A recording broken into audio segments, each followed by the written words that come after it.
Meus irmãos, a leitura lida foi no livro de Atos, capítulo 20.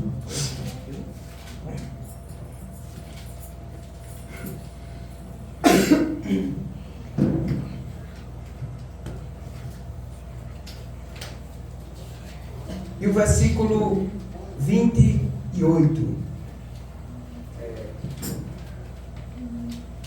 Eu vou pedir que, Oséias, eu acho que eu fiz um slide aí, tá? Mas só depois, conforme for sendo necessário. Já viu, né?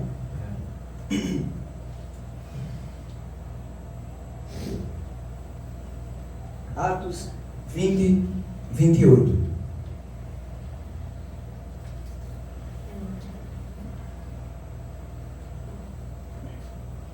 Diz o seguinte: olhai, pois, por vós e por todo o rebanho, sobre que o Espírito Santo vos constituiu bispos ou pastores, para apacentardes a igreja de Deus, que ele resgatou com o seu próprio sangue. Tá? Meus irmãos, esse conselho de Paulo é dado para os presbíteros sobre que eram os pastores da época, né? Hoje se cria uma hierarquia que não está na Bíblia, certo? Cria-se uma hierarquia hoje que não está na Bíblia, que é o fato de colocar, nomear pessoas para o pastoreio e pessoas para o presbitério. A Bíblia nunca fez essa diferença de presbítero, pastor ou bispo, tá certo? As três funções são a mesma. Só aumentar o microfone um pouquinho aqui. As três funções são as mesmas. Nas igrejas do tempo de Paulo, não se tinha apenas um pastor, ou um presbítero, havia vários, né? E aqui está dizendo que eles têm a responsabilidade de olhar pelo rebanho a qual eles estão cuidando. Ele tem a responsabilidade de olhar por esse rebanho, tá? De guardar, proteger esse rebanho. Eles exercem uma função de pastores, semelhante a um pastor de ovelha, que cuida do rebanho. O rebanho está desprotegido, mas eles, através da pregação da palavra, através do ensino, eles protegem o rebanho, trazendo para eles, para esse rebanho, conhecimento das Escrituras, para que esse rebanho não se perca e não seja enganado pelos falsos ensinos. Baseado nessa responsabilidade, nós devemos nos preocupar em que os irmãos que aqui estão conosco, conheçam o verdadeiro Evangelho e que os cultos a qual nós participamos não sejam cultos pobres. Sabe qual é um culto pobre? É um culto que tem público. O culto pobre é um culto que tem muita língua, muita profecia e nenhuma exposição da palavra de Deus. Isso é um culto pobre. Os cristãos de Corinto eram carnais, tendo todos esses dons presentes na igreja. Tá? Então eu tive por bem escolher falar sobre uma seita que é um pouquinho parecido, né? É um pouquinho parecido com as igrejas pentecostais, né? Tem algumas semelhanças com as igrejas pentecostais e alguns acreditam que essas falsas religiões, elas são religiões verdadeiras, né? Religiões verdadeiras, e se enganam com isso.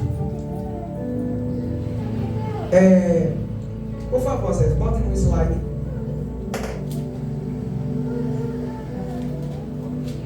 Coloque na primeira, isso. 1 Primeiro sobre as seitas, né? Eu acredito que os irmãos já ouviram falar muito assim, aquela igreja é uma seita, né? Já ouviram esse nome, né? Aquela instituição, aquela igreja, ela é uma seita. Mas o que é uma seita? Você sabe o que é uma seita? Se você não souber, pegue logo seu caderninho, sua caneta e note aí. Seita é o nome dado para uma... Eu não dei passar ainda não. Seita é o nome dado para uma instituição religiosa ou um grupo de pessoas que ensinam ou seguem um conjunto de doutrinas que são biblicamente falsas, tá? A forma mais simples de se definir o que é uma seita é uma instituição religiosa, tá? Uma igreja,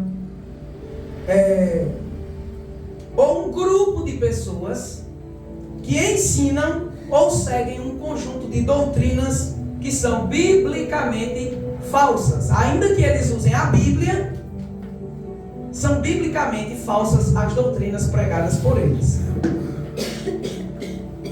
Eu trouxe aqui nesse slide as principais características das seitas. Elas podem ser conhecidas através das 4 operações da matemática, né? É agora que você pode colocar os dois. A primeira das 4 operações da matemática é a adição. Uma das características das seitas é isso: adicionar algo à autoridade canônica da Bíblia, tornando-a insuficiente e, portanto, necessitada de algum tipo de complemento às suas revelações. Adição. Eles acrescentam, às vezes, algumas instituições, algumas falsas religiões, acrescentam outros livros à Bíblia. A Bíblia não é suficiente para essas seitas. Eles sempre acrescentam outro livro, ou então eles colocam os pensamentos dos líderes da religião dele. A Bíblia diz: não, mas o meu líder, ele é um profeta de Deus. Tá? Eles colocam um líder, um profeta, ou então a autoridade do próprio grupo. E a Bíblia é tornada insuficiente. Você já viu uma seita bem conhecida aí, que é as Testemunhas de Jeová. Eles usam muito a Bíblia, mas quando eles são arrochados, aí eles dizem: não, você tem que estar na nossa igreja para você entender a Bíblia de verdade. Você não consegue entender não. Você está entendendo tudo errado aí. Eles são arrochados, mas mesmo assim.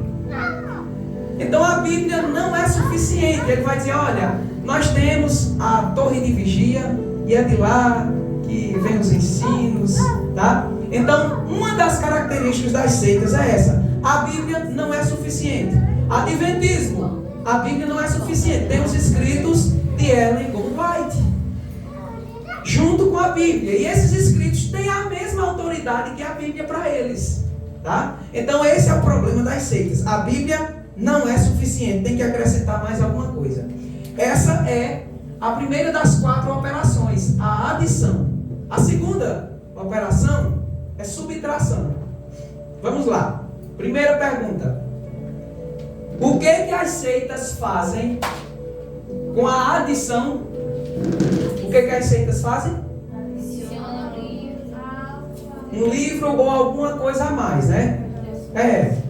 Nem que seja o credo da própria igreja, qualquer coisinha da própria seita, eles acrescentam a mais às escrituras sagradas. A autoridade de um líder ou até livros, né? A gente tem, por exemplo, a Igreja Católica, 7 livros a mais acrescentados. Testemunhas de Jeová, eles têm as revistinhas da Sentinela, que dizem o que eles devem acreditar, e tiraram coisas da Bíblia e colocaram coisas da Bíblia, né? Tiraram palavras, adicionaram palavras, tá vendo? A característica dessas seitas. Citei algumas seitas e vocês já viram o que eles fazem com a Bíblia, né? A segunda característica deles é subtração. O que eles fazem? subtrair algo da natureza de Cristo. O Jesus anunciado e crido por eles, geralmente é reduzido em sua natureza, tá? Ou ele é desprovido de sua natureza humana, ou de sua natureza divina, ou de ambas. As seitas costumam fazer isso. Não, Jesus foi apenas um homem comum. Jesus não foi Deus. Quando Jesus humanizou-se, deixou de ser Deus. Então as seitas sempre costumam tirar, acrescentar alguma coisa, tá? Tirar a natureza de Jesus Cristo, tá? Afetar a natureza de Cristo. É isso que eles fazem. Ou seja, para essas seitas, você deve acreditar em Jesus. Só que o Jesus não é da Bíblia, é apresentado por eles. Você já viu os mormons, por exemplo? Os mormons dizem que Jesus era um polígamo, né? Jesus tinha outras esposas, que Jesus tinha relação sexual com Maria Madalena. Ou seja, sempre se acrescenta alguma coisa sobre a pessoa de Cristo e sua natureza. Outra coisa, pode passar, das 4 operações da matemática é a multiplicação. Então vamos lá. Adição, o que a adição faz? Adiciona ensinamentos, revelações. Além da Bíblia, não é? Subtração, extrai alguma coisa da natureza de Cristo. Isso. E agora a multiplicação. Na multiplicação se faz o seguinte, ó. Eles exigem muito mais do que crer em Cristo para serem salvos. A fé suficiente, como apresentada nas Escrituras, deve ser acrescida de alguma doutrina particular do grupo. Você não precisa somente crer em Cristo. Você tem que seguir outras coisas que a instituição ela diz, tá? Então, a graça salvadora de Jesus, de Deus, na verdade, é negada. A salvação é baseada em um conjunto de práticas litúrgicas e doutrinárias que são determinadas somente por aquele grupo.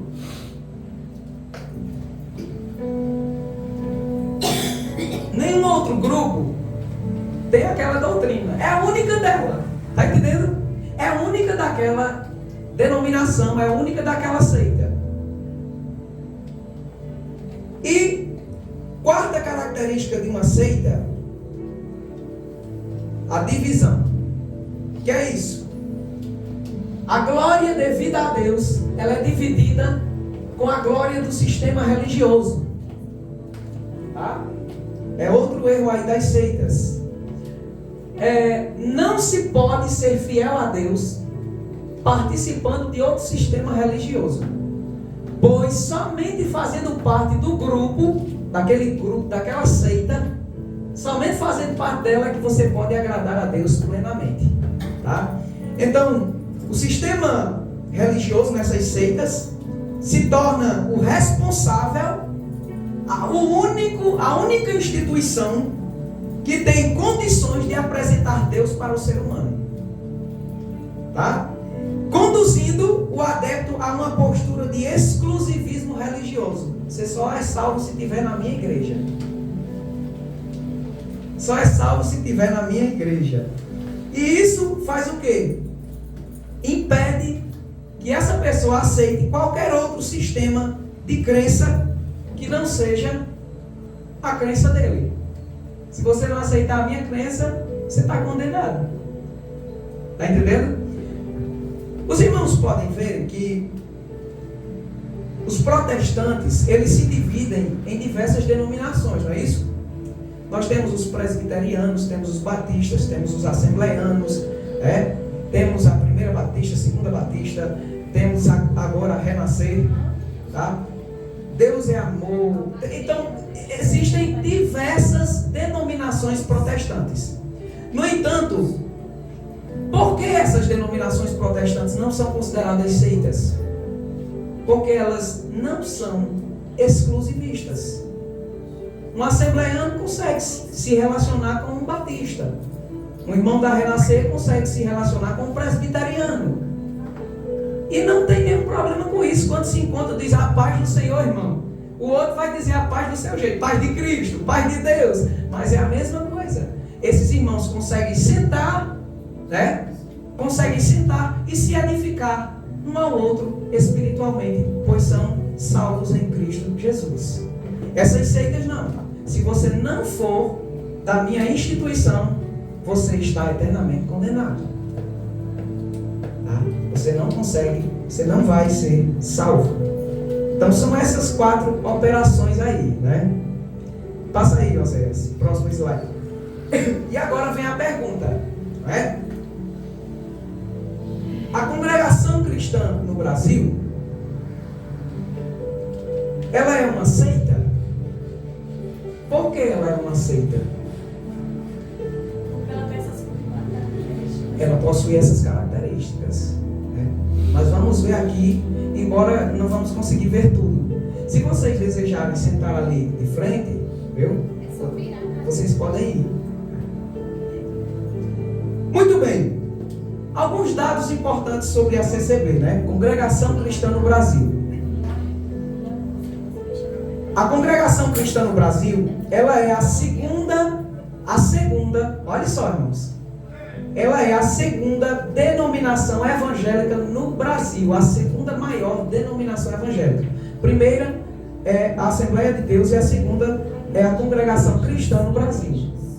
Segunda maior denominação evangélica, tá?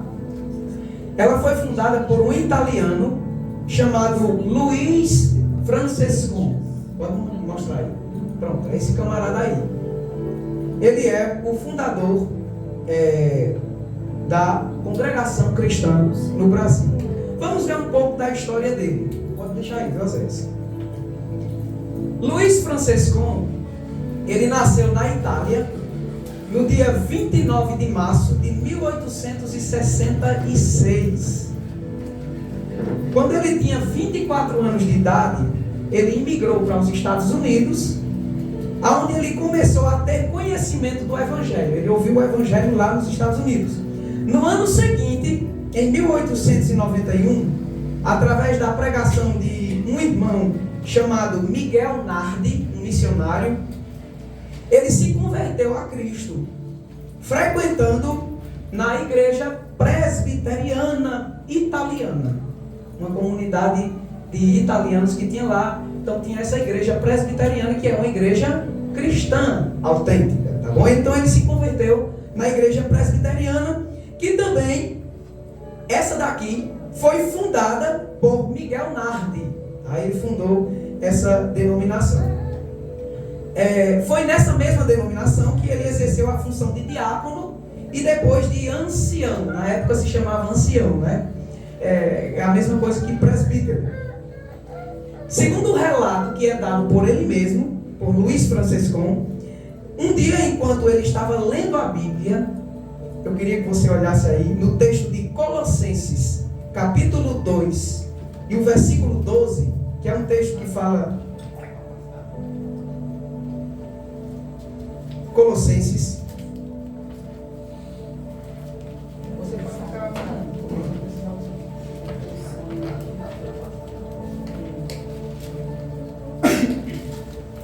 Colossenses, o capítulo 2 e o versículo 12, ele estava um dia fazendo a leitura desse texto.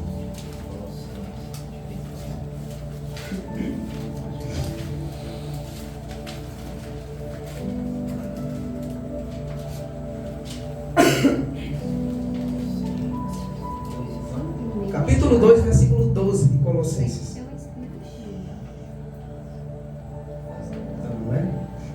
Muito bem. Quem pode ler para mim? Deu? Diz assim o seguinte: sepultados com ele no batismo. Ele, lendo esse texto, entendeu que o batismo é representado, a forma correta do batismo é como um sepultamento, tá?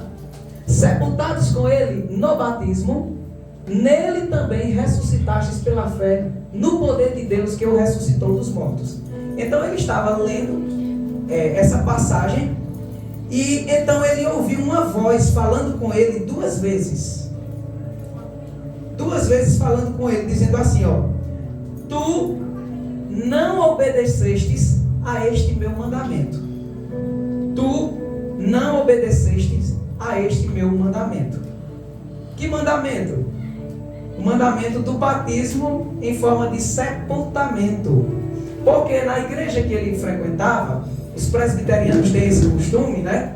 De eles não batizarem da forma normal que nós conhecemos, por imersão, num tanque. Então eles batizam por aspersão. Um pingadozinho de água, né? Só pingando água. Então isso era o batismo que é praticado por eles. Apesar de que eles também reconhecem que Deus aceita por imersão também, né? Mas eles optaram por fazer dessa forma o batismo. Então quando o Franciscão leu o texto, ele viu que o batismo bíblico é como um sepultamento. E o que representa melhor o sepultamento é o batismo por imersão, né? Então quando ele ouviu essa voz dizendo para ele duas vezes, Deus falando, né? Tu não obedeceste este meu mandamento. Foi a partir daí que Franciscão começou a questionar a forma de batismo que era praticado na igreja que ele frequentava, né? Começou a questionar isso. Franciscão levou esse assunto do batismo para a igreja, tá? Ele levou esse assunto para a igreja e convidou os membros dessa igreja a qual ele frequentava, como um presbítero, um ancião, né? Ele convidou esses membros, os irmãos da igreja, para assistir o batismo dele por imersão. Ele disse: eu vou me batizar, irmãos, e eu convido vocês para assistir o meu batismo. No dia 7 de setembro de 1903, que foi o dia do batismo dele, compareceram 25 irmãos para assistir o batismo, dos quais 18 desses irmãos foram batizados com ele, quiseram também se batizar. Então Franciscão, o que foi que ele fez? Depois do batismo, ele se desligou da igreja presbiteriana italiana, junto com esses demais irmãos, tá? Que foram batizados com ele, e então formaram uma pequena comunidade de crentes. Eles foram agora adorar a Deus, só que com os seus próprios costumes, o próprio entendimento da forma do batismo, tá bom? No ano de 1907, Franciscão, junto com esses irmãos da igreja que ele pastoreava, conheceram o movimento pentecostal, que iniciou ali na Rua Azusa. Ele teve conhecimento desse movimento e teve contato, não com a Rua Azusa, mas com as pessoas que vieram da Rua Azusa. E esse movimento, o que o movimento fazia? Ele era um movimento que tinha unidade com todas as denominações cristãs autênticas, tá? Um missionário aparecia numa cidade e pregava sobre o batismo com o Espírito Santo, como fez Daniel Berg e Gunnar-Wingre, né? Chegaram na igreja batista, como eles eram batistas, chegaram aqui no Brasil e anunciaram: olha, Jesus salva, cura e batiza com o Espírito Santo, né? Então começou a pregar sobre o batismo. Então esse movimento, né? Esse movimento apareceu lá e ele teve contato com esse movimento. E em uma das reuniões que Franciscão participou, junto com os seus, ele foi batizado com o Espírito Santo. Ele falou também em línguas, certo? Tempos depois, com o objetivo de expandir o trabalho dele de pregação do Evangelho, queria crescer, né? Fazer crescer a denominação dele. O que foi que ele fez? No dia 8 de março de 1910, Franciscão vem para o Brasil. Aí ele vem para cá, para o Brasil, na cidade de São Paulo, tá? No bairro do Brás, né? Vocês já ouviram falar muito desse bairro, o bairro do Brás. E é aí onde ele começa a pregar o pentecostalismo. Jesus salva, cura, batiza com o Espírito Santo, né? No início, Franciscão ele teve contato com a igreja presbiteriana que já tinha lá no bairro do Brás. Ele teve contato, entrou nessa igreja e pregou também sobre isso. E alguns irmãos aceitaram a mensagem, né, sobre o batismo com o Espírito Santo. Só que essa mensagem sempre provocou algumas divisões, né? Aqueles que concordavam e aqueles que não concordavam, né? Então, algumas pessoas aceitaram então a mensagem dele. Alguns batistas, metodistas, presbiterianos e até católicos, né, que se converteram, vindo então a fundar a igreja chamada Igreja Pentecostal Italiana. Esse foi o primeiro nome que a congregação cristã no Brasil teve, tá? Era o primeiro nome dessa igreja. Ok, terminamos aqui a história, né? Até aqui não tem nenhum problema, tá? Com relação à origem da congregação cristã no Brasil. Franciscão, ele se assemelhava muito, né, com os fundadores das Assembleias de Deus, Daniel Berg e Bunavingre, que quando vieram para o Brasil, eles contataram a Igreja Batista, né, que era a denominação a qual eles pertenciam, assim como Franciscão era um presbiteriano. Pregou a mensagem pentecostal, se desligou, né, da instituição dos batistas, foi o que Daniel Berg fez, e fundaram a Assembleia de Deus com alguns irmãos de outras igrejas com ele. Franciscão fez a mesma coisa. No entanto, Franciscão, ele parece ter mudado de opinião. E ele se tornou aversivo com as outras denominações cristãs. Ele considerou essas denominações como seitas. Aí ele começou a considerar elas como seitas. Franciscão, inclusive, ele teve contato com Daniel Berg e com Bunavingre, né? Ele teve contato com ele, disse que foi um clima muito bom, um clima amistoso, espiritual. Mas Franciscão depois se tornou aversivo às denominações. E essa se tornou uma das características sectárias da congregação cristã no Brasil, que é o quê? Exclusivismo. Você só pode ser salvo se participar da minha religião, da minha instituição, da minha igreja. O exclusivismo.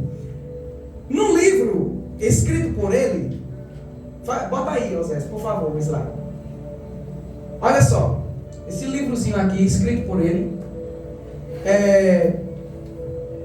Franciscão, ele diz o seguinte. Ele diz, olha, eu parti de Santo Antônio da Platina em 20 de junho, com destino a São Paulo. Apenas chegando àquela capital, diz ele, o Senhor permitiu abrir uma porta, resultando em cerca de 20 almas aceitaram a fé. Ele diz que 20 almas aceitaram a fé, se converteram, tá? Olha só, quase todas provaram a divina virtude. Ele também fala que pessoas foram batizadas. Aí ele diz, ó, uma parte dos que se converteram eram presbiterianos, batistas, metodistas e alguns também católicos. Como é que católicos aceitam a fé? Se convertendo. Ele está comparando os presbiterianos, os batistas e os metodistas no mesmo grau dos católicos como não crentes. Tá? Ele já começa a se tornar aversivo. Passa o próximo slide, Oséias. Olha o que ele vai dizer, ó.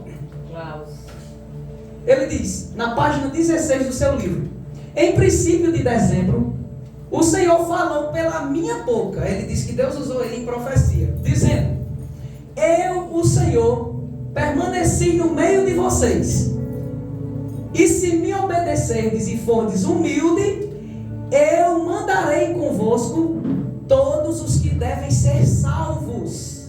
Ele disse que Deus ia mandar agora para a instituição dele aqueles que seriam salvos. Olha quem vai ser essas pessoas. Aí ele diz, ó, este local, ainda na profecia, este local aqui onde vocês se reúnem, será pequeno para conter as pessoas que eu chamarei, que serão salvas. Aí ele diz, naqueles dias o Senhor havia operado. Operado o quê? Salvação. Ele trouxe salvação. Como? Ele diz, ó, nos irmãos Giacomo Lombardi e Giovanni Rossi. E ele diz, e entre outras famílias, membros da igreja presbiteriana italiana, como também dos católicos, dentre os quais o irmão Luigi, né? Ele vai mencionar outros. E ele diz, no domingo seguinte ao da profecia, todas as cadeiras foram ocupadas, permanecendo algumas pessoas de pé. Então ele disse que Deus ia enviar as pessoas que seriam salvas. Quais foram as pessoas que foram salvas? Os da igreja presbiteriana, os católicos. Está vendo que ele já está começando a considerar essas pessoas como não cristãs? O próprio site da Congregação Cristã no Brasil, coloca aí, Osés, por favor. No estatuto, ele diz que Deus, ele só iniciou a sua obra no Brasil em 1910. Olha só, irmãos, o que eles estão afirmando. Deus só começou a sua obra no Brasil em 1910. Não está muito boa não, né, a imagem? O texto diz assim, ó, o Senhor iniciou sua obra no Brasil por seu servo em junho de 1910, negando as demais igrejas que já existiam, que evangelizaram aqui no Brasil, como a presbiteriana, os batistas e os da igreja metodista. Está vendo como é perigoso esse sentimento sectário? Só é salvo na minha igreja. É isso que a CCB ela prega. Irmãos, nós acreditamos que existem igrejas que são melhores do que outras. Eu não posso negar isso, que existem igrejas melhores do que outras, que são mais bíblicas do que outras, mais organizadas do que outras, né? Existem. No entanto, se essas igrejas elas são bíblicas, elas devem ser tidas como igrejas autênticas, e nós devemos considerar essas igrejas como, esses irmãos dessas igrejas como nossos irmãos em Cristo. Tá certo? Nós devemos considerá-los como nosso irmão em Cristo. Veja, por exemplo, o que diz a primeira epístola de João, capítulo 1 e o versículo 7. Olha o que ele diz. Primeira epístola de João, capítulo 1 e o versículo 7. Acho que é só minimizar, né? Diz o quê? Mas se nós andarmos na luz, como Ele na luz está, nós temos o quê? Comunhão uns com os outros. E o sangue de Jesus Cristo, seu Filho, nos purifica de todo o pecado. A característica de um cristianismo autêntico e verdadeiro é esse. É em ele não se individualizar dos demais. É em manter comunhão com os demais. Se nós andamos na luz, reconhecemos também aqueles que andam na luz. Temos comunhão uns com os outros. E o sangue de Jesus Cristo, seu Filho, nos purifica de todo o pecado. Batista tem comunhão com os demais irmãos. Presbiterianos têm comunhão com os demais irmãos. No entanto, essas seitas, elas dizem, nós somos única. Já tinha gente pregando o evangelho aqui. Já tinha várias denominações quando nós chegamos. Mas só a nossa é verdadeira. É isso que eles ensinam. Tá? A CCB, de forma orgulhosa, ela afirma ser a única instituição na qual se pode obter a salvação. Passa aí o slide. Olha só o que eles afirmam. Eles vão dizer, ó, o Senhor nos guiou. Isso aqui está no documento deles. Diz, o Senhor nos guiou em que só sejam considerados nossos irmãos aqueles que se batizam entre nós. Só podem ser considerados nossos irmãos os que forem batizados entre nós. Ou seja, você tem que ser um CCB. Você tem que ser da Congregação Cristã do Brasil para ser considerado como um crente, como um salvo e como um irmão deles. É? Então isso é uma das características sectárias. Irmãos, em resposta a isso, se somente são salvos os que são batizados na CCB, e a CCB só passou a existir em 1910, então quem era salvo antes? Quem era salvo antes da CCB existir? Paulo e os demais apóstolos não foram batizados na CCB. E os demais cristãos não foram batizados na CCB. Aí só é considerado como cristão autêntico se for batizado lá. Isso é estranho. Ao agir assim, essa denominação, ela está tomando para si o lugar de Cristo Jesus. Cristo Jesus. Veja lá.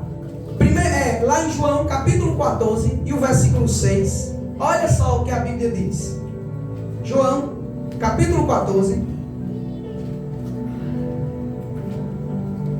E o versículo 6.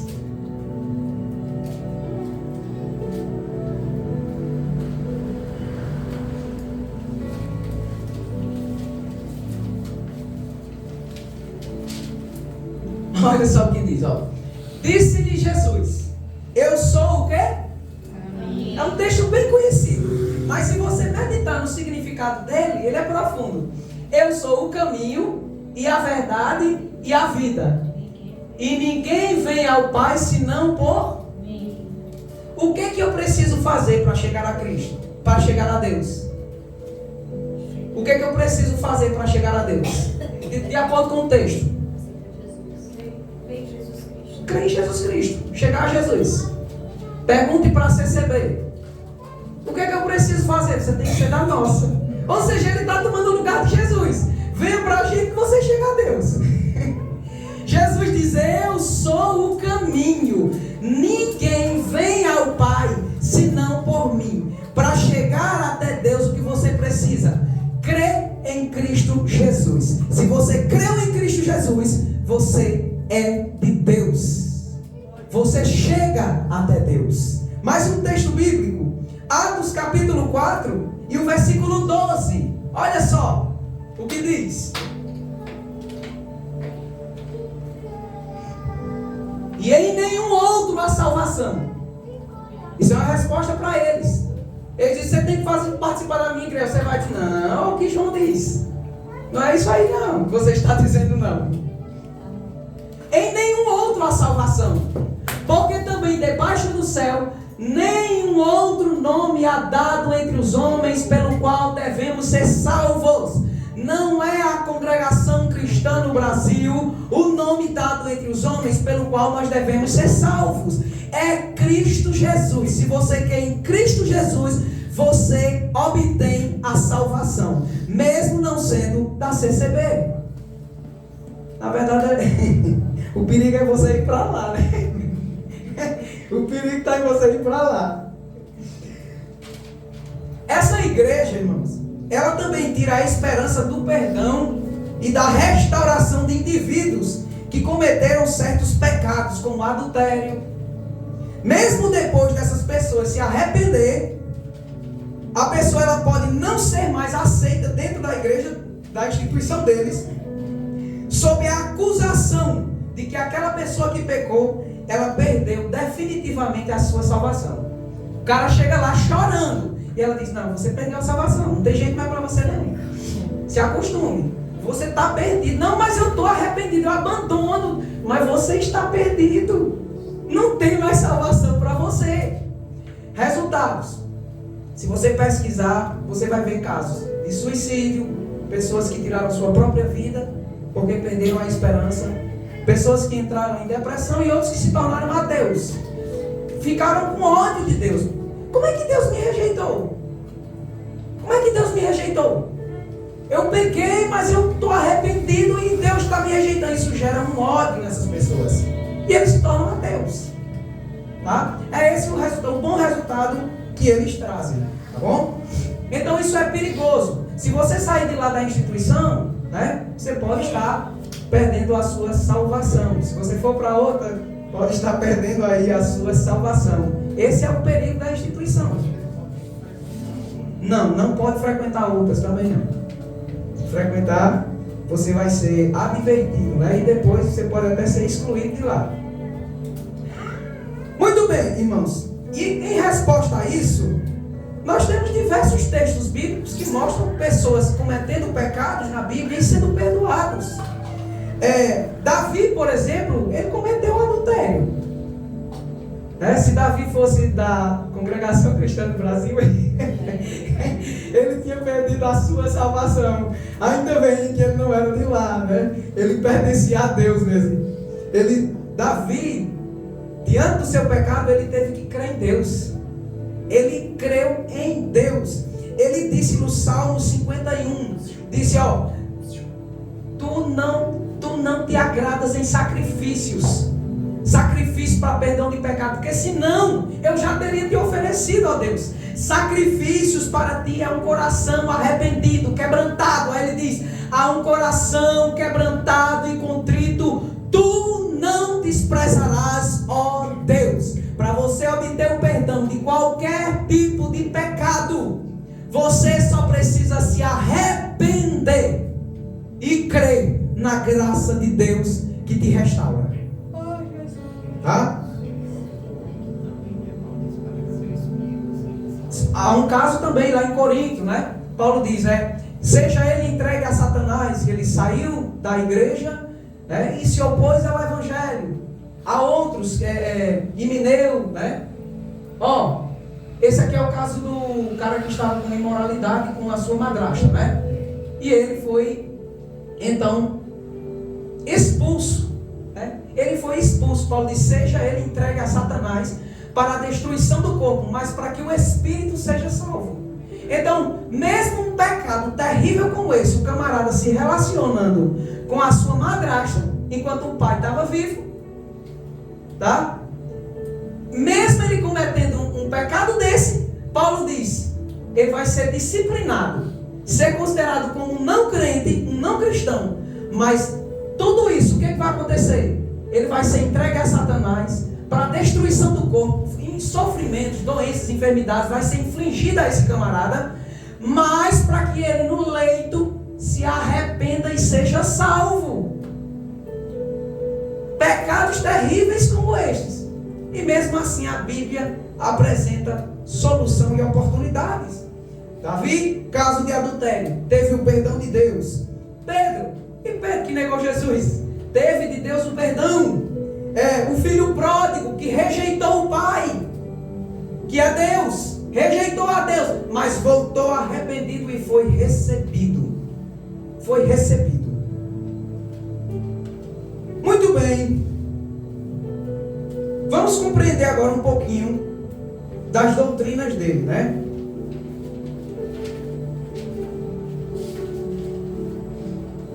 A Bíblia Sagrada. O que a Bíblia Sagrada é para um adepto da congregação cristã no Brasil? Bota aí no slide, por favor, Zé. No estatuto da CCB, olha só o que eles afirmam sobre a Bíblia Sagrada. Nós cremos na inteira Bíblia Sagrada e aceitamos-la como contendo a infalível palavra de Deus. Alguém viu aí algum erro? Ninguém viu erro, né? Muitos dariam glória. Amém. Isso é irmão em Cristo. Irmão, quando você está doente, você está com febre, o remédio mais utilizado é o famoso dipirona, não é? Você pega um copo com água, né? Você pega um copo com água e coloca umas gotinhas de dipirona naquela água, não é isso? Bota umas gotinhas de dipirona. Tem mais água ou dipirona? Mais água. Tem mais água, não é verdade? Agora, naquela água contém dipirona? Contém dipirona naquela água? Contém as gotinhas. Mas toda aquela água é dipirona? Não. Dizer que a Bíblia contém a palavra de Deus é negar que ela seja a palavra de Deus. Significa que tem partes nela que é a palavra de Deus e outras partes que são palavras humanas. Isso aqui é uma forma de liberalismo teológico. Isso é uma heresia terrível.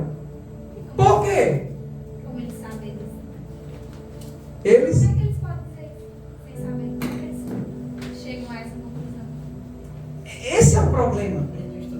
Não estudam as Escrituras Sagradas, né? Não estudam as Escrituras Sagradas. Então eles dizem aí eles estão falando que somente algumas partes da Bíblia Sagrada é que são inspiradas, porque ela não é a palavra de Deus, ela contém o que 2 Timóteo, né? Eu acho que é capítulo 3, o versículo 16, que diz que toda a Escritura é divinamente inspirada. Toda a Escritura é divinamente inspirada. A palavra inspirada é soprada. Soprada. Quando alguém sopra no ouvido do outro, ele sopra palavras. Né? Alguém soprou no meu ouvido, né? Falando alguma coisa, cochichando alguma coisa. São palavras. Está dizendo que a Bíblia também, toda a Bíblia foi soprada por Deus. Significa, veio da boca de Deus. É do próprio hálito de Deus. Foi Ele quem falou. Então a Bíblia não contém a palavra de Deus. Ela é a palavra de Deus. A Bíblia é a palavra de Deus até nas falas do diabo. Parece estranho isso, não parece? Até nas falas do diabo a Bíblia é a palavra de Deus. É a palavra de Deus. Vou dar um exemplo. Digamos que o irmão Cícero estava falando mal do irmão Oséias. Aí eu chego para Oséias e digo: olha, Oséias, o irmão Cícero estava falando mal de você. Né? Aí Oséias chama o irmão Cícero na minha frente. Todo sem jeito, né? Aí diz: irmão Cícero, você estava falando mal de mim? Irmão Cícero disse: não falei mal de você. Aí eu fico todo sem jeito. Não, é que... Né? Aí Oséias vai e diz: não, diga, rapaz. Diga. Você disse que irmão Cícero falou mal de mim. Essas são suas palavras. São minhas palavras e também eu disse que foi as de irmão Cícero. Então é nesse sentido. O diabo, ele disse para Jesus: tudo isto eu te darei se prostrado me adorares. Eu não vou pegar esse versículo e dizer: ó, irmão, Deus está falando aqui, viu? Palavra de Deus, Deus está falando, dizendo assim, olha, que é para adorar o diabo. Não é isso. Deus está narrando o que aconteceu. Deus está narrando, dizendo o que o diabo falou, a mentira que o diabo falou, os enganos do diabo. Então o próprio Deus está falando. Então a Bíblia, ela é a palavra de Deus até nessas falas. Quando a Bíblia narra a história de um camarada que mentiu, a Bíblia não está dizendo que é certo mentir, e nem que ele fez certo em mentir, está apenas dizendo o que aconteceu. Quem disse? O próprio Deus falou na Bíblia as coisas como aconteceram. Deus também é um historiador, ele conta a história. Então toda a Bíblia, ela é a palavra de Deus. Ela não contém, ela é a palavra de Deus. Então eles estão cometendo aí um erro sério. E é rejeitando aquilo que a Bíblia é, que você começa agora a deslizar. Você começa a deslizar a partir daí. Porque se a Bíblia ela contém a palavra e ela não é, eu vou ter que achar quais são os lugares que é palavra de Deus e os lugares que é palavra humana. E se isso ficar para mim fazer, é muito perigoso. É muito perigoso. Vai lá os LGBT. Não, a Bíblia contém a palavra de Deus. Aí você vai mostrar: ó, isso aqui é pecado. Homossexualidade é pecado. Aí diz: não, isso aí não é palavra de Deus, não. Isso é do homem. Deixa eu mostrar de Deus qual é. Está entendendo o perigo? Esse é o perigo. Olha aqui a aula de Deus, ó. Amarás o teu próximo. É o amor, né?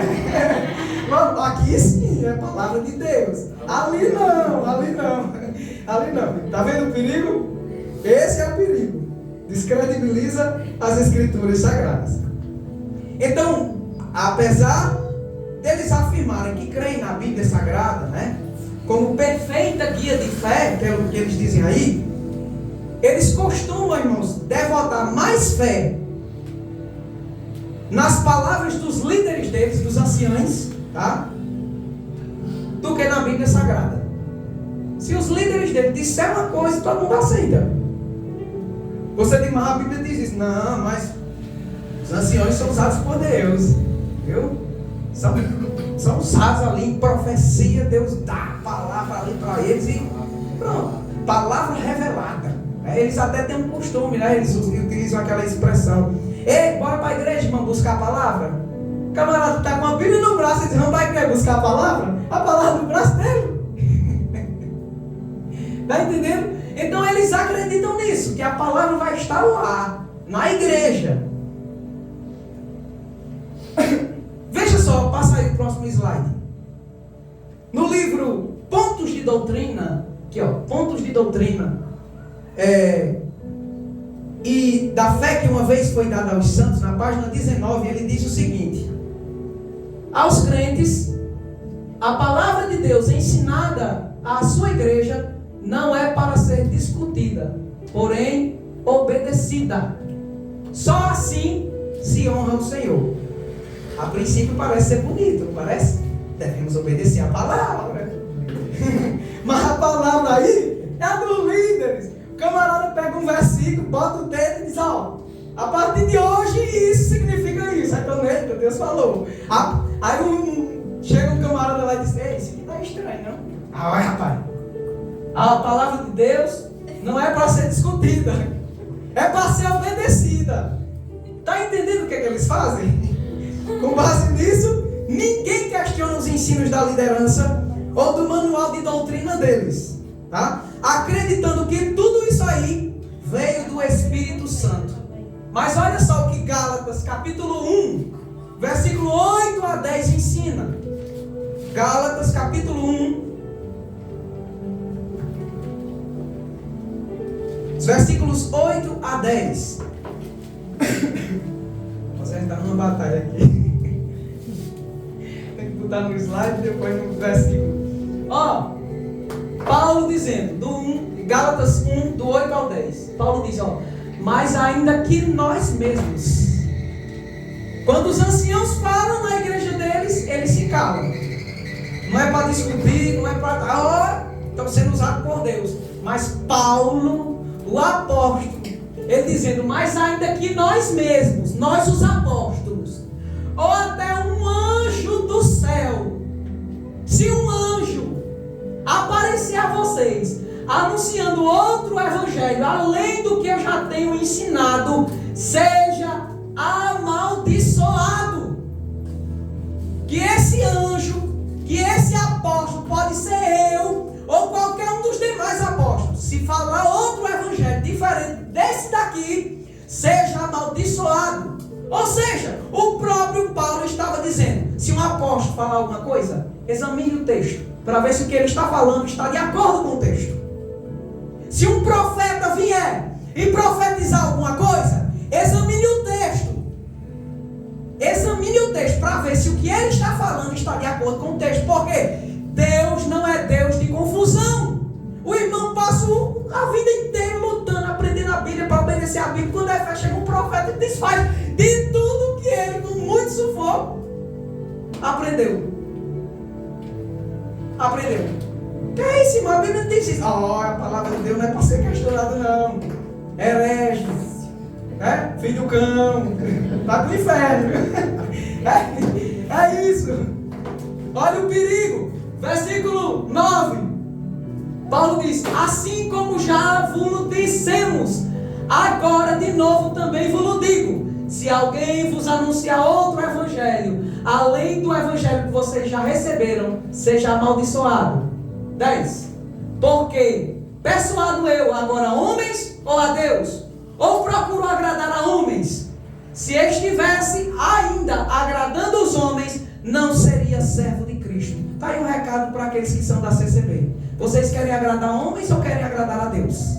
Se quiserem agradar a Deus, olhem para a Bíblia e avaliem o comportamento e os ensinos da denominação de vocês à luz das Escrituras. Não agradem a homens, agradem a Deus. Se alguém prega um evangelho diferente do que está na Bíblia, é maldito, é amaldiçoado. Então não agrade pessoas que são amaldiçoadas por Deus. Não agrade elas, agrade a Deus. A CCB tem outra falha muito séria, né?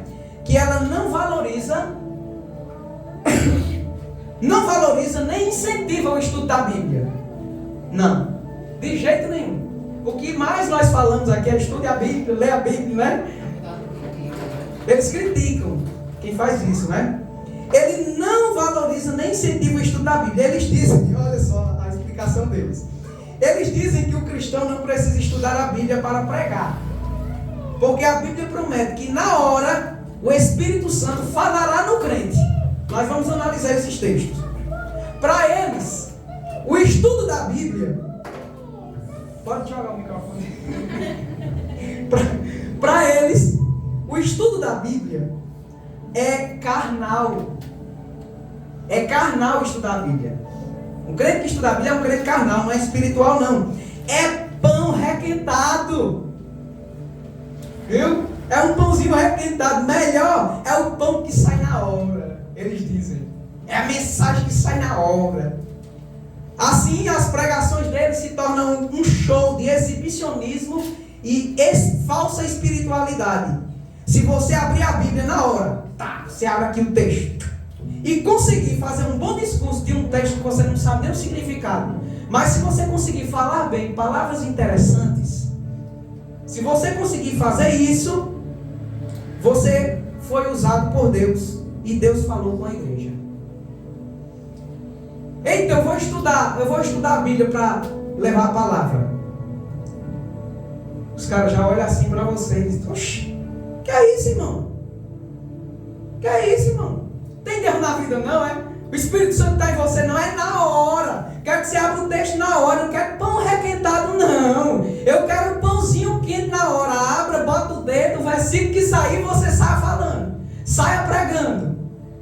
Eu lembro até de uma história que contaram de um irmão, né, que eu gostava de fazer isso. Abria a Bíblia e botava o dedo, né? Aí esse irmãozinho abriu um dia e disse: Senhor, fala comigo, Senhor, fala comigo. Aí ele abriu a Bíblia e botou o dedo. Quando olhou, ele viu o texto: e Judas correu para se enforcar. Aí disse: não, Senhor, fala comigo. Aí abriu de novo a Bíblia, quando botou o dedo, olhou e estava lá o versículo: vai tu e faz o mesmo.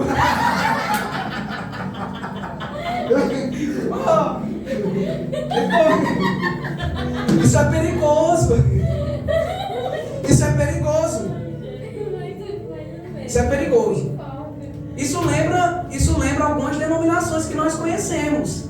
Que a pregação estudada, ela é uma pregação fraca, sem poder, não tem unção. Viu? Ou pregação sem unção. Por quê? O que eles queriam? Eles queriam exibicionismo, que você demonstrasse uma espiritualidade que não é real. Deus está falando aqui. Tá. E aquela coisa toda. E as pessoas dizem: Deus falou tremendamente. O quê? É isso, né? Não falou nada. Não teve conteúdo algum. Eu, inclusive, já fui muito criticado. Fui criticado porque tinha que ter aquele gritinho, tinha que ter aquela coisa toda, né? Tinha que ter o praia e o chá para poder o negócio ajeitar, né? Então é isso que eles fazem. Na hora, botou o dedo. Quem tem a palavra? Aí o irmão: eu tenho a palavra. Aí chega lá, abriu e começa a discursar. Diz qualquer coisa. O camarada lê o versículo, ó: concluindo, pois, que o homem é justificado pela fé sem as obras da lei. Olha, Deus está aqui neste lugar. E e olha, sua vida, eu não sei como ela foi. Não tem nada a ver com o texto aqui, mas ele só falou as coisas. Então, e se os irmãos se alegraram, deram os glórias em alguma coisa, pronto. Deus falou maravilhosamente. Pronto. Eles glorificam. Glorificam. Eles inclusive foram chamados no princípio, quando chegaram aqui, da Igreja dos Glórias, né? Que eles, assim como os pentecostais, eles dão glória a Deus. Muito bem. Olha só um dos textos usados para ele, para dizer que não deve estudar a Bíblia. Vai, Osés, agora. Lucas capítulo 12, versículo 12.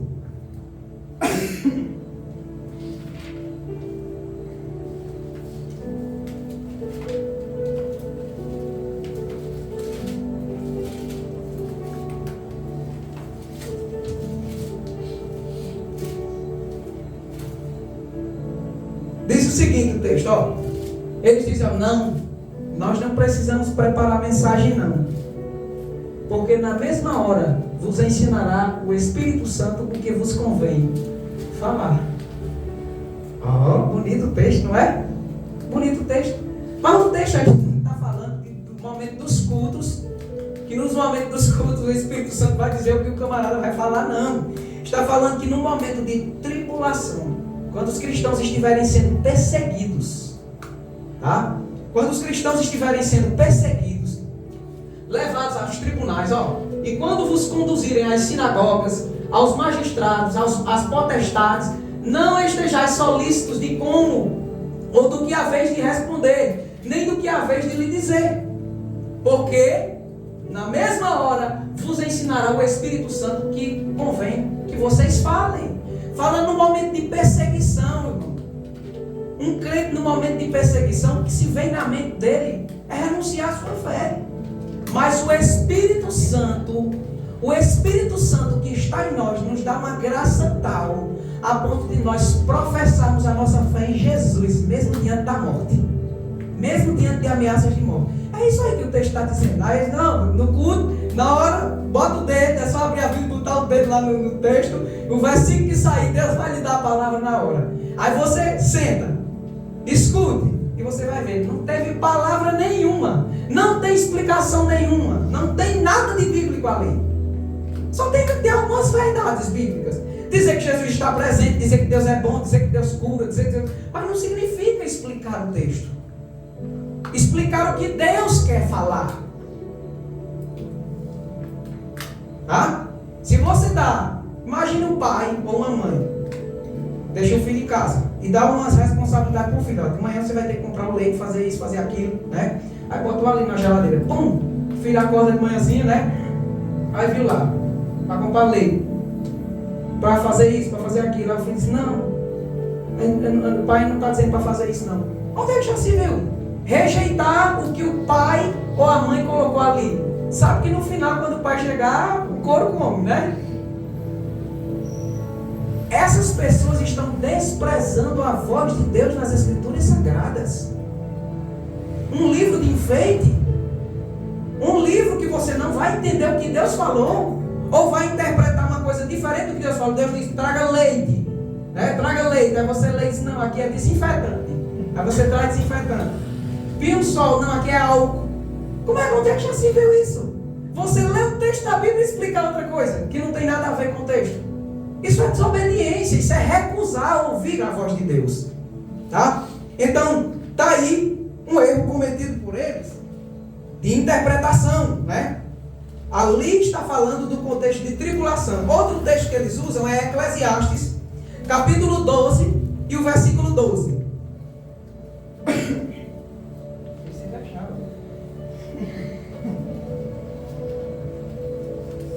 Eclesiastes capítulo 12, versículo 12. Olha só, na certa, se você se encontrar com um, ele vai utilizar um desses textos aí para você. Olha, o que diz o texto? Olha o que Salomão vai dizer, né? E demais disso, filho meu, atenta. Preste atenção ao que eu digo. Não existem limites para fazer livros. E o muito estudar, enfado é da carne. Está entendendo? Você entendeu o que eles querem dizer? Eles usam esse texto. Muito trabalhar também. Pois é. Não, a gente não é para estar estudando Bíblia. Não precisa estudar a Bíblia não. Ó, o que a Bíblia diz, ó. Não há limite para se fazer livro. Tá? E estudar demais é coisa da carne. Tá entendendo? É coisa da carne. É enfado da carne. Então não vai estudar a Bíblia não. Não precisa se dedicar a essas coisas não. Procurar entender assim. Não. Irmão, o texto tem nada a ver. Tem nada a ver. Você só precisa perguntar ao CCB nesse mesmo texto. O texto diz, não há limites para fazer livros. Ok. Quantos livros já foram feitos, não é? Você vai numa biblioteca, numa livraria, tanto de livro. Você lê aquilo ali, tudo é enfadonho, não é? Aí você diga para ele, me diga uma coisa. Quando o texto diz que não há limite para fazer livros, é Bíblia? É livros da Bíblia? Bota ali, além dos 66, ele bota Macabeu, Judite, Pedrosa, né, Antonina, sai botando mais livros, é isso? Acrescentando mais livros? Não, aí é livros mesmo. Então pronto, é só ler o resto. O muito é estudar. Estudar o quê? Esses livros seculares. É enfado da carne. É isso que ele está dizendo. Ou seja, não está tratando da Bíblia Sagrada. Salomão, ele está falando de livros seculares, de sabedoria humana. Essas coisas são cansativas, enfadonhas. Salomão está falando de estudos humanos, de coisas deste mundo que são algo cansativo. Em vez disso, os leitores, em vez de estar lendo essas coisas seculares, cansativas e enfadonhas, devem se dedicar a ler os ensinamentos das Escrituras Sagradas, nos seus ensinamentos, porque são sabedoria de Deus, são inspirados por Deus. Leia isso, é isso que ele quer dizer. É para você ler essas coisas espirituais. Quantos crentes não gostam de ler? Gosta de ler Nárnia, gosta de ler o gibi, mas quando quer ler as Escrituras, não quer. Quando é para ler as Escrituras, ele não quer. Simeia está fazendo faculdade e ela sabe o quanto é enfadonho ficar lendo um monte de artigo, um monte de matérias, estudando essas coisas. Isso é um enfado da carne. No entanto, a palavra de Deus, ela é como um mel, irmãos. Ela é doce ao nosso paladar, é prazerosa a palavra de Deus. Ela é alimento para a nossa alma. Quanto mais eu leio a Bíblia, mais eu tenho vontade de ser crente. Quanto mais eu leio a Bíblia, mais eu reconheço minhas falhas. Quanto mais eu leio a Bíblia, mais eu tenho desejo de me aproximar e me achegar do meu Deus. Tá? Outro texto que eles utilizam é 2 Coríntios capítulo 3 e o versículo 6. Olha só, esse daqui é um clássico, né? É um clássico. Ele diz, ó. Cadê? Aqui. Só essa frasezinha que eles utilizam, né? Porque a letra mata e o Espírito vivifica. Não, irmão. Precisa estudar a Bíblia não, irmão. Cuidado. Eu estou fazendo teologia, irmão. A letra mata. Cuidado. Que o defeito está aí carnal, morto espiritualmente, viu? Por causa de leitura. Estou estudando a Bíblia agora. A letra mata, viu? O Espírito é que vivifica. A buscar a palavra lá. Quando chegar lá, o cara vai botar o dedo na Bíblia e vai sair a mensagem. Deus vai falar. Porque a letra mata. Então não estude. Não estude. Tá? Não precisa estudar. Irmão, o texto, somente a leitura dos versículos, só precisa você ler o resto do texto, você vai entender. Olha só, os versículos 7. Bota aí, Oséias. Versículo 7. Ó, que letra é que mata? Paulo diz: e se o ministério da morte, que foi gravado com letras em pedras, o que foi gravado em pedras? A lei de Moisés. E essa lei aí é o ministério o quê? Da morte. Se esse ministério da morte é essa letra que mata, já o texto já está falando, já disse. Porque se o ministério da morte, que foi gravado com letras em pedras, ele veio em glória, de maneira que os filhos de Israel não podiam nem fitar os olhos na face de Moisés, por causa da glória do seu rosto, a qual era transitória. Bota o outro. Como não será de maior glória o ministério do Espírito? A letra que mata era a lei da lei de Moisés. A letra da lei de Moisés, né? E o Espírito, o ministério do Espírito, a era da graça, né? A era da graça. Continue. Versículo 9. Olha o que diz. Porque se o ministério da condenação, que é a letra da lei de Moisés, né, que trazia a morte, foi glorioso, muito mais excederá em glória o ministério da justiça. Então a letra aqui que mata é a lei de Moisés, que foi dada por Deus. Era por essa lei que todos nós estávamos condenados. Por essa lei não tinha um justo sequer.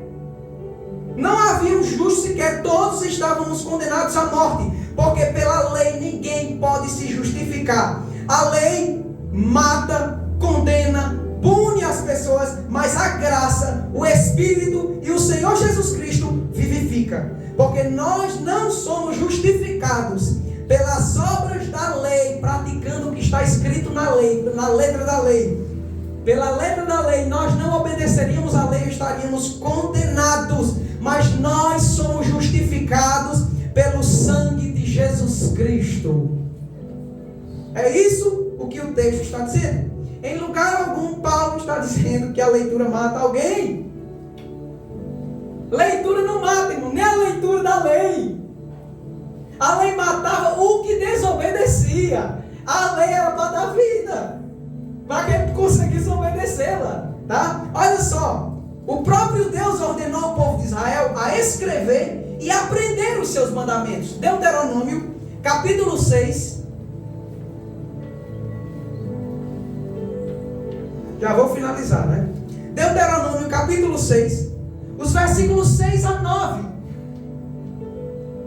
Olha só o que Deus vai dizer. E estas palavras, olha aí as palavras da lei.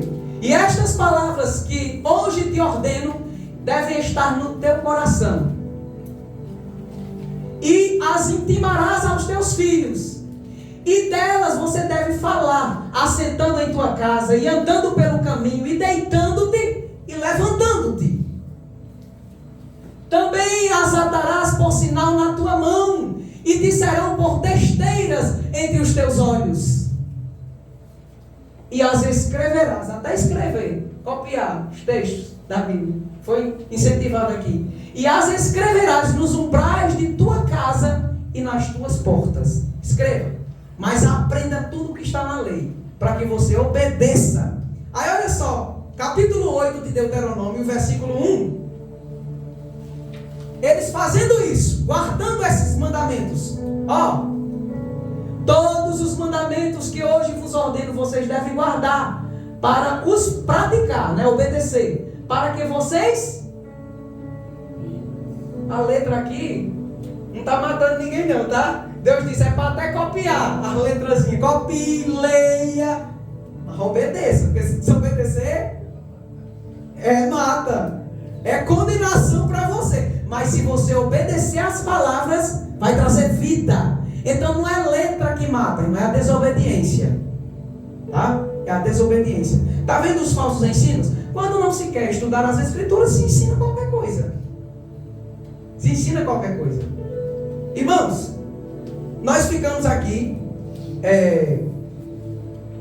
nós vimos aqui duas características de que a congregação cristã no Brasil, ela é uma seita, tá? Quais são elas? A exclusividade. Exclusivismo e... a Bíblia não é totalmente a palavra de Deus. Exato. O desprezo às escrituras sagradas, né? Além de dizer que a Bíblia contém a palavra, além de dizer que a Bíblia contém a palavra de Deus, eles também desprezam os textos sagrados, né? E trazem uma interpretação própria deles, tá certo? Nós vamos ficar só até aqui e depois nós vamos continuar com outras coisas, tá? Tem umas coisas bem interessantes a respeito deles e a gente precisa compreender para estarmos capacitados para refutar eles, tá? Você conhecer um pouquinho da história deles e duas características que os definem como seitas. Amém? Amém. Algum irmão tem alguma dúvida sobre o que foi falado até agora? Não? Amém. Então,